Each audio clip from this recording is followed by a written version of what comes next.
भाई हमें अपना जाल मूली खिलाओ। हाँ, कितने का होता है आपका जाल मूली? आप कितने का नहीं, अच्छे वाला कितने का होता है? 10-20। हाँ, जो भी है बना दो। हाँ धान थोड़ी खाएगा। हाँ हाँ, खाएंगे, बिल्कुल खाएंगे। तो कितना, 10 रुपए देना है? दुकान में आए सर एक। हाँ, 10 रुपए देना है। नहीं भाई, ऐसा नहीं। हाँ प्याज खाते हैं आप? हाँ, हाँ प्याज खाते हैं,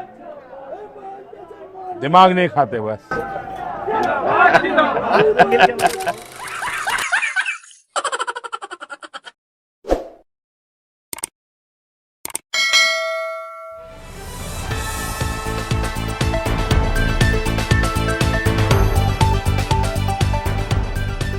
রংহীন সংবাদ আর অজানা তথ্যের জন্য দেখুন দিগদর্শন, 10-এর পাশে, দেশের সাথে।